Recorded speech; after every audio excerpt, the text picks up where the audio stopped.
इस योग्य हम कहाँ हैं भगवन जो तुम्हें मनाएं, फिर भी मना रहे हैं शायद तुम मान जाए।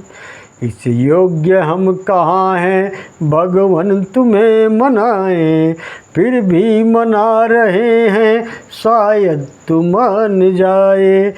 जब से जन्म लिया है विषयों ने हमको घेरा, छल और कपट ने डाला इस भोले मन में डेरा। सद्बुद्धि को हमने हरदम रखा दबाए, इस योग्य हम कहाँ हैं भगवान तुम्हें मनाएं, फिर भी मना रहे हैं शायद तुम मान जाएं। इस योग्य हम कहाँ हैं भगवान तुम्हें मनाएं।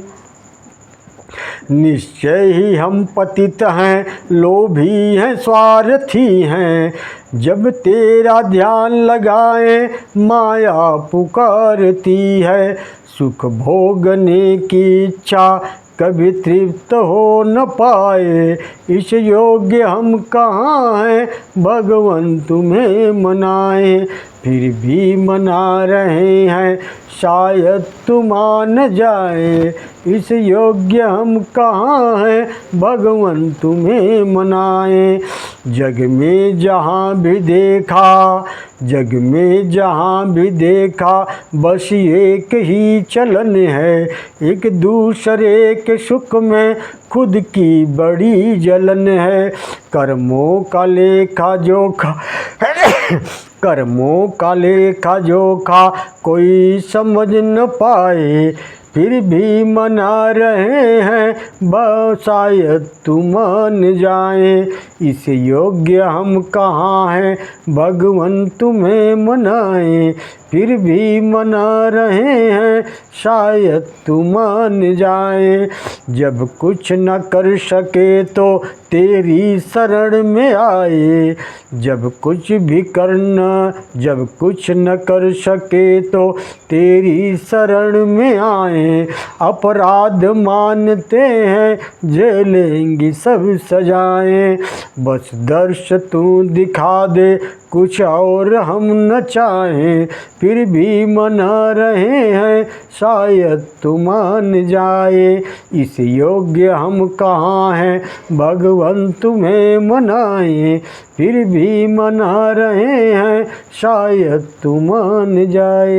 ओम नमो भगवते वासुदेवाय। सज्जनों, अब इस अध्याय में रुद्र की उत्पत्ति की कथा है और चतुर्दशी तिथि का महात्म है। महातपा मुनि कहते हैं, हे राजन, सृष्टि के आरंभ में रुद्र के उत्पन्न होने की एक कथा और है, वह प्रसंग कहता हूँ, उसे सुनो। जब तमोरूप धर्म में वृक्ष नष्ट प्राय हो गया था, उस समय प्रचंड तेजस्वी ब्रह्मा क्षमा रूपी यश धारण किए हुए प्रकट हुए। उन परम प्रतापी प्रभु के आने का प्रयोजन था परम ज्ञान और तत्वों को जानकर प्रजाओं की रक्षा करना। प्रजाएं उत्पन्न हो, इच्छानुसार जगत की वृद्धि हो, किंतु इसमें प्रतिबंध पड़ गया। अतः क्रोध से मन क्षुब्ध हो उठा, फिर वे समाधिस्थ हो गए। उनके सामने एक ऐसा श्रेष्ठ पुरुष प्रकट हुआ जिसका अंतःकरण अत्यंत पवित्र था। उसके रजोगुण तमोगुण सर्वथा नष्ट हो चुके थे। उसकी कीर्ति अचल थी। उस पुरुष में वर देने की पूर्ण शक्ति थी एवं अपार बल था। उसके शरीर की कांति काले लाल रंग के संपन्न थी, नेत्र पीले रंग के थे। वह उत्पन्न होते ही रोने लगा।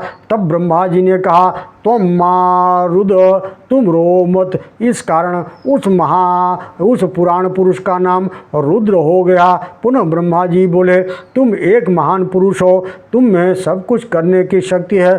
तुम मेरी ऐसी सृष्टि का विस्तार करो जिसका रूप तुम्हारे ही अनुरूप हो। ब्रह्मा जी के कहते ही वे तब करने के विचार से जल के भीतर चले गए।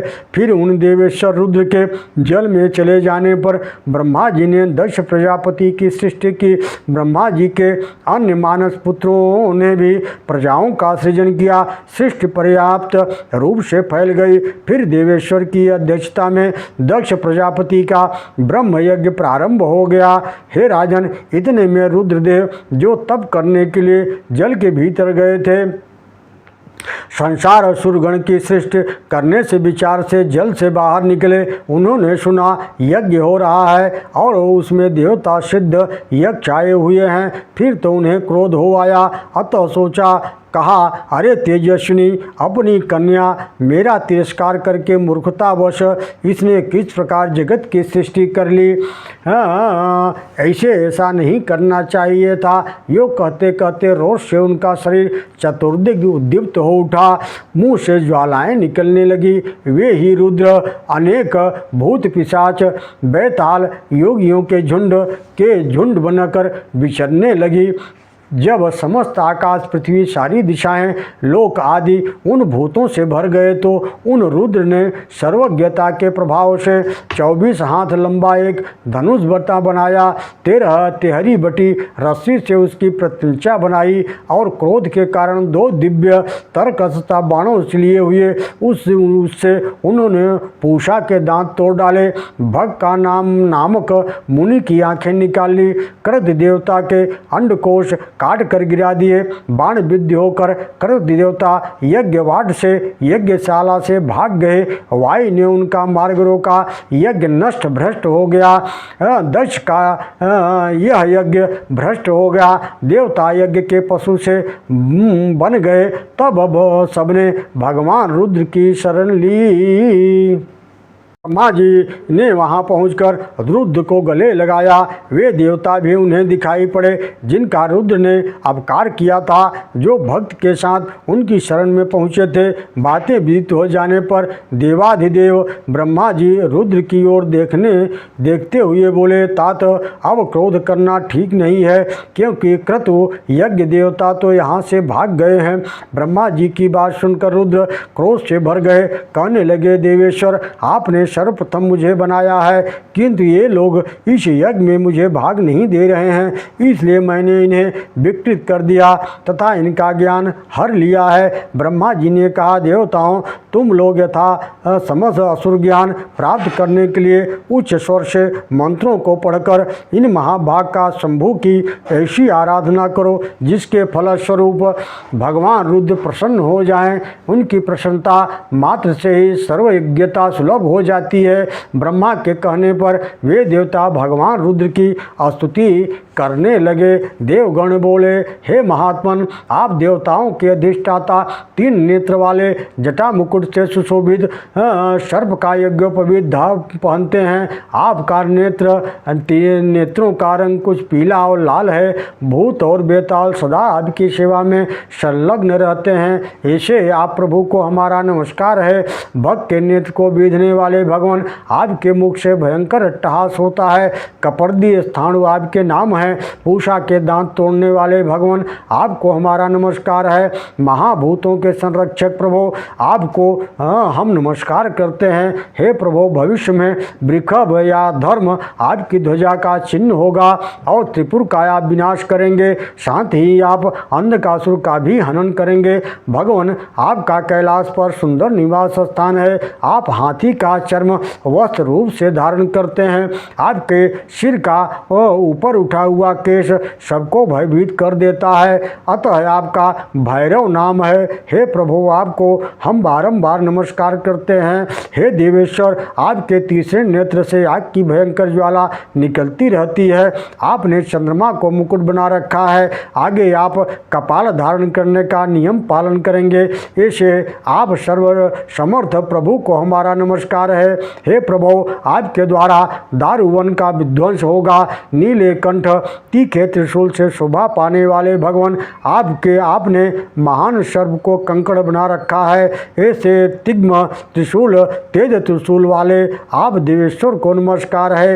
हे यज्ञ मूर्ते, आप हाथ में प्रचंड चंड धारण करते हैं, आपके मुख में बड़वानल का निवास है। वेदांत के द्वारा आपका रहस्य जाना जा सकता है। ऐसे प्रभु को बारंबार नमस्कार है। हे शंभो, आपने दक्ष के यज्ञ का विध्वंस किया है। शिव जगत आपसे सारा जगत भय मानता है।